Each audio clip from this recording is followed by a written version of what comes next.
Hey y'all, Tom, ND3N here, and thanks for dropping in for a Ham Shack chat. This time to discuss the North American QSO Party and rule changes that have come into effect this year, 2022. This is a great contest. Whether you're brand new to contesting or have a few hours under your belt, it's fairly short with an easy exchange and no fighting against high power stations. No special equipment is needed beyond what you probably already have in your shack. As always, I have included links for the full rules of the NAQP in the video description, along with the link to the log submittal site for this contest.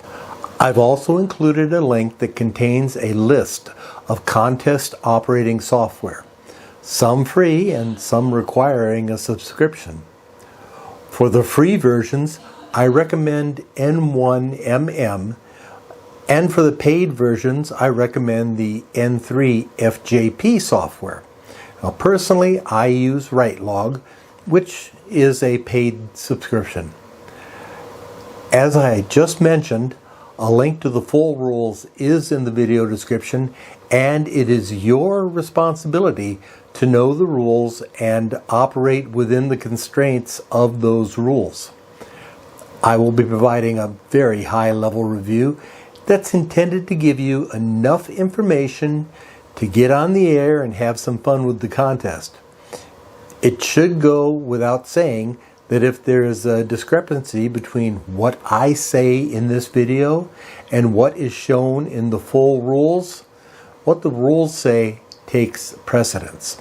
Any amateur is eligible to participate in the North American QSO parties. That includes our international friends. And the object of these contests is to work as many North American stations as possible during the contest period. The NAQP consists of 2 sets of 3 contests each. That means 6 contests that are kind of spread out, 1 set in the winter, 1 set in the summer.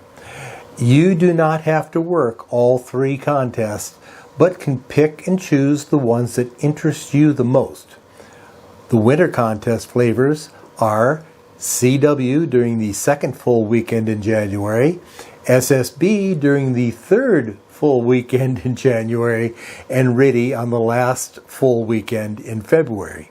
The summer contests are RTTY during the 3rd full weekend in July, CW during the 1st full weekend in August, and SSB during the 3rd full weekend in August. Each individual contest begins at 1800 UTC on Saturday and goes until 0600 UTC on Sunday. This makes it a 12-hour-long contest. Entry classifications? Well, we'll start with the single operator, where one person performs all transmitting, receiving, logging functions, and equipment and antenna adjustments.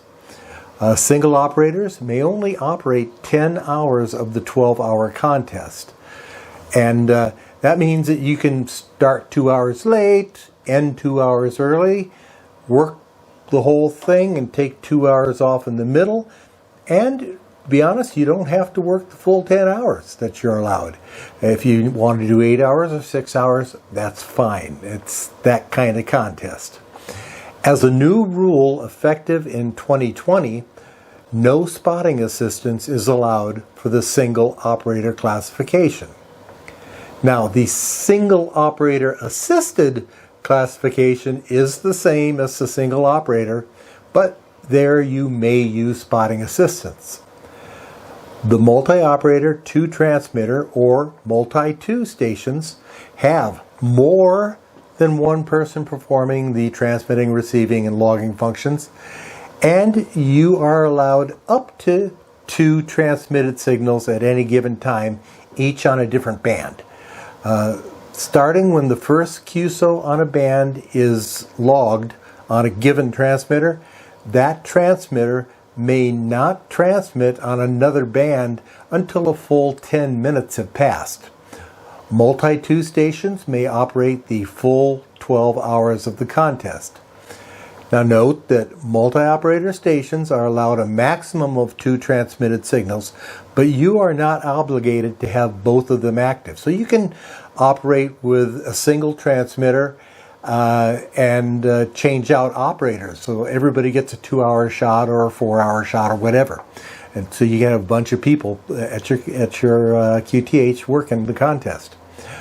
One of the things I really enjoy about this contest is that everybody is limited to 100 watts output. So you're not fighting against the high power stations in any of the modes. If you opt to run 5 watts or less, then you can enter as a QRP station. In short, you'll either be a low power station or a QRP station.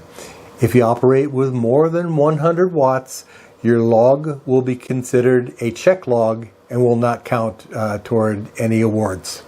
The operating bands are 160, 80, 40, 20, 15, and 10 meters only. The exception to this is that during the RTTY flavors of the contest, no 160 meters is allowed. Now review the rules for suggested frequencies on each of these bands. The exchange for the contest is the operator name and station location. Historically, you do not have to use your given name. Several years ago in the contest, following the death of Leonard Nimoy, many operators, in honor of him, used the name Spock. And instead of saying thank you and good luck, signed off with live long and prosper. Now, about a decade ago, someone was on the air using the name Rumpelstiltskin. Rumpelstiltskin! Yeah. Whether it's your own name or something else, you must use that name for the entire contest. For these contests, my side of the exchange would be Tom, Ohio. And that's on SSB. On CW and RTTY, it would be Tom, OH.